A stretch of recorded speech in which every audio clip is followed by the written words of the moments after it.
Lalon Lalon Lalon, let's go. Kushtia লালন শাহের মাজার, যেখানে মাত্র 50 টাকার টিকিটে চাঁদে যাওয়া যায়। শুনতে কেমন লাগছে না? এটাই সত্যি। কারণ প্রথমবারের মতো এবার লালন শাহজির 135তম তিরোধান দিবস পালন করা হবে সরকারিভাবে। শুনতে খুবই হাস্যকর লাগছে। হাস্যকর লাগার কারণটা কি জানো?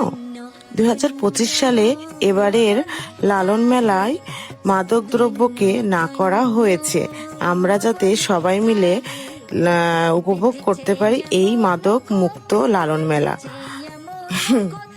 আরো হাস্য লাগলো এই জন্যই, আমাদের যেসব, আর কিছু বললাম না, তোমরা বুঝে নাও।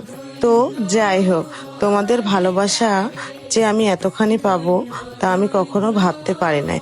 তোমরা আমার লালনের ব্লগ গুলো যে এত মিস করছো, যা শর্ট শর্ট রিলস দেখে এবং শর্ট শর্ট ভিডিও দেখে, সেটা দেখে আমার অনেক অনুপ্রাণিত হয়েছি। সত্যি বলছি, তোমরা আমার আসলেই খুবই ভালোবাসার মানুষ। লালন মেলা তো শুরু হয়ে গেল, লালনের ইতিহাসটা আমরা একটু জেনে নিই। আমি অলরেডি ঢুকে পড়েছি লালন শাহজির মাজারে। আমি সেখানে পৌঁছেই দেখলাম অনেকে চলে এসেছে এই মেলায় অংশগ্রহণ করার জন্য। শুধু তাই নয়, বিভিন্ন সাধু সংঘ সকলে এসেছে। লালন শাহজির ভক্তরা, দেশ বিদেশের ছড়িয়ে ছিটিয়ে থাকা সকল মানুষেরা এই লালন মেলায় অনুষ্ঠিত উপস্থিত থাকার জন্য অনেকে দূর দূরান্ত থেকে চলে আসে।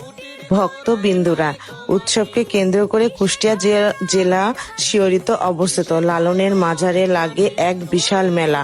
বাংলাদেশের মধ্যে আলোচিত এবং সমালোচিত মেলা লালন মেলা। লালন ফকির বাঙালির অন্তরত এক আলোচিত অলৌকিক নাম।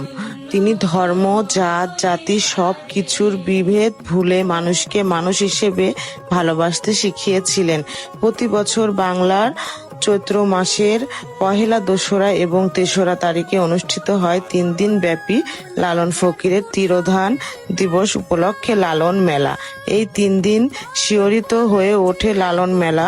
এই জন্য অন্যরকম জগৎ তৈরি হয়ে ওঠে। সাধু বাউল ভক্তরা, অবশেষে গবেষণা মানুষেরা, দেশ বিদেশ ব্যাপী অনেকে, দেশ বিদেশ এবং দেশের বাইরে থেকে অনেক মানুষজন এই লালন মেলায় অংশগ্রহণ করার জন্য আমাদের এই কুষ্টিয়া জেলাতে চলে আসে এবং এই কুষ্টিয়া জেলাকে আরো উজ্জ্বলময় করে তোলে এই 3 দিন ব্যাপী অনুষ্ঠানের মাধ্যমে। এত দারুণ এবং এত সুন্দরময় তৈরি করেছে শুধুমাত্র এই লালন শাহজির মাজারের জন্য। এই মাজারটি যেমন দেখতে সুন্দর তেমনি অপূর্ব। আমি এখানে কখনো প্রবেশ করি নাই, তবে আজকে ভাবলাম কেন না যাই। এখানে সাধারণত খালি পায়ে তাকে শ্রদ্ধা জানানো এবং তাদের প্রতি ভক্তি দিয়ে থাকে অনেকে। এখানে তাদের ভক্তবিন্দুরা এবং সাধারণ মানুষেরা অনেকেই আসে ভিড় করে দেখার জন্য এই অনুষ্ঠানটি এবং উদযাপিত করার জন্য। অনেক সুন্দরভাবে আলোচিত করে রাখে। আসলে 3 দিন ব্যাপী কিভাবে যে তারা পার করে দেয় তা কখনোই বোঝা যায় না। কুষ্টিয়া না, কুষ্টিয়াকে এক নতুন রূপ তৈরি করে লালন।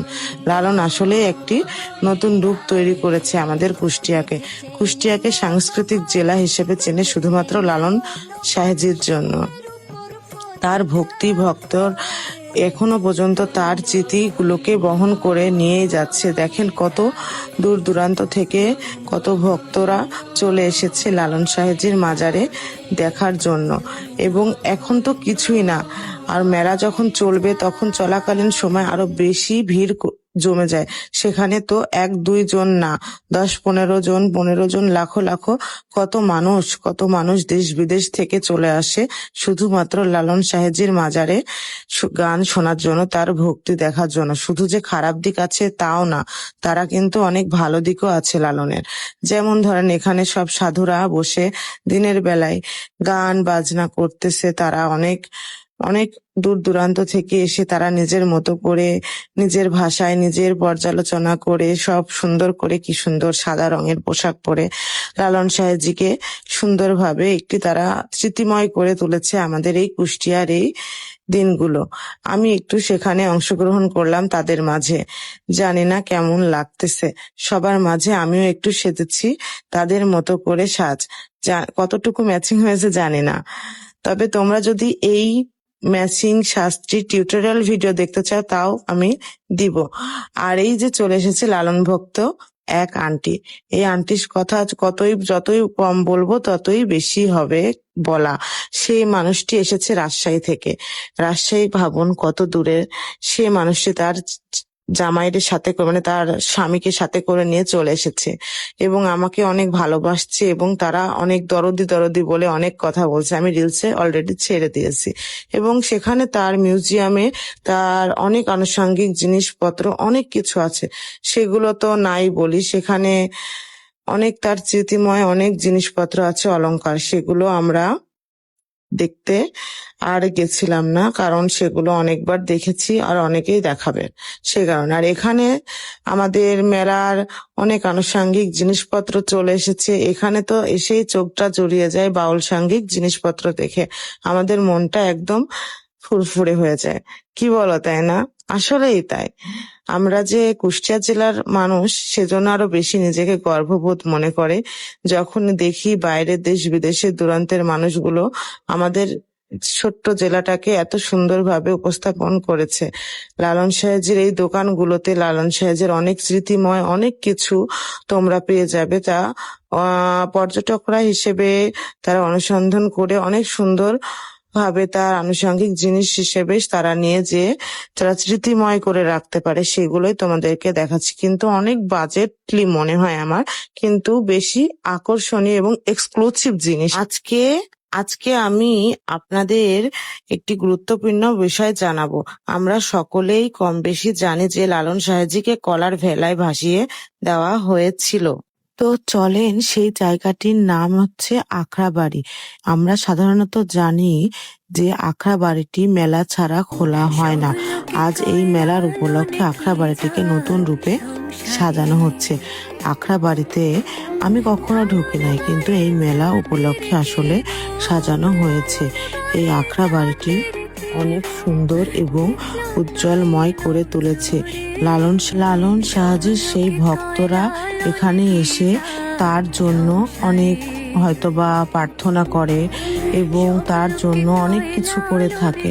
তারা এখানে অনেক ধরনের করে থাকে। নবপ্রাণ আখড়াবাড়ি হিসেবে এর নামকরণ করা হয়েছে। আর এটাই হলো সেই জায়গা যেখানে কলার ভেলাটি এসে বেঁধেছিল। এটা মূলত আগের একটি ঘাট ছিল।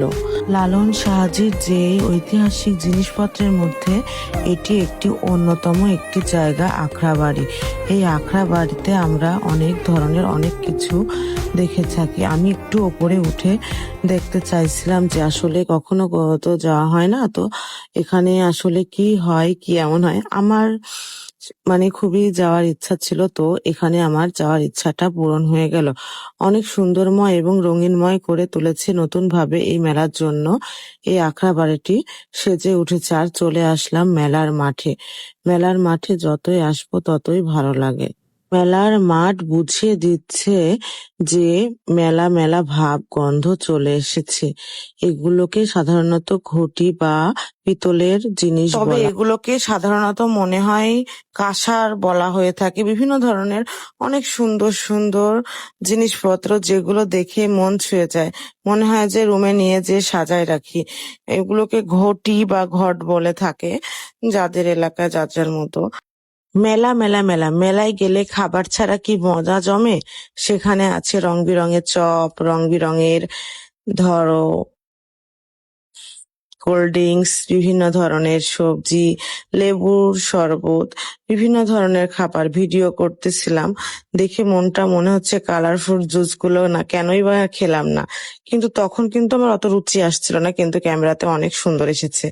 আর তার সঙ্গে আছে মিষ্টি সামগ্রীও, অনেক ধরনের মিষ্টি জাতীয় খাবার, সেগুলো তো বলাই চলে। মিষ্টি আমাদের মিষ্টিময় করে তুলেছে আমাদের এই মেলাটিকে যাতে আরো সুন্দরময় করে তোলে, আর কোনো কিছুর যাতে খাবারের কোনো অভাব নেই দেখে তো আমার মোর লোভটাই সামলাইতে পারলাম না।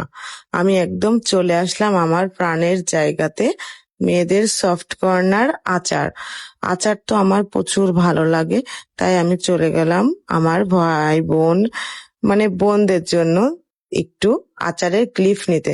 আর এখানে আচারগুলো অনেক টাইপের, এগুলো সাধারণত বিভিন্ন মেলাতেই হয়ে থাকে, শুধু লালন মেলায় না, বিভিন্ন টাইপের মেলাতেই হয়ে থাকে। যেমন এখন ইদানিং যাবৎ শহরের মধ্যেও সব জায়গায় বিক্রি করে, কিন্তু মেলাতে বেশি দেখা যায়, বাণিজ্য মেলাতে, বিভিন্ন টাইপের মেলাতে এই ধরনের খাবারের ফুডস আইটেম গুলো থাকে। তবে এই মামার কাছ থেকে আমি পাঁচ মিশালি বিভিন্ন টাইপের আচার বানায় নিচ্ছিলাম, মিক্সচার করে আর কি, চালতার আচার দিয়ে, তেঁতুল দিয়ে, বড়ই দিয়ে সব মিশায়ে আমি একদম ভরপুর ভাবে নিয়ে নিলাম। একদম দেখো, নিতে নিতেই সবার খাওয়া স্টার্ট। আর এত ধরনের খাবার আছে যে দেখেই মনটা জুড়িয়ে যায়, মনে হয় যে শুধু তাকিয়ে তাকিয়ে দেখি। আর সেখানে নজর পড়ে গেল আমার ভালোবাসার ফুচকার দিকে। আর ফুচকা না খেয়ে কি বাড়িতে আসা যায়? মেয়েরা ফুচকা লাভার হয়ে থাকে, সেটা সবাই জানে। আর আমি তার থেকে কোনো অংশে কম নয়, তাই আমিও খেয়ে নিলাম ফুচকা।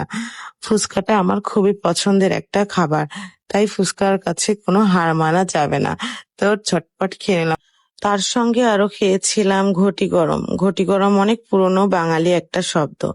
এগুলো খেয়েছি। যারা যারা আমার মতো এরকম মেলায় যে খুব খেতে থাকো ফাস্ট ফুড, তারা অবশ্যই কমেন্টে বলবা। এট ফার্স্ট এত 11 মিনিটের লং ভিডিও দিলাম, কেমন হয়েছে অবশ্যই বলবে।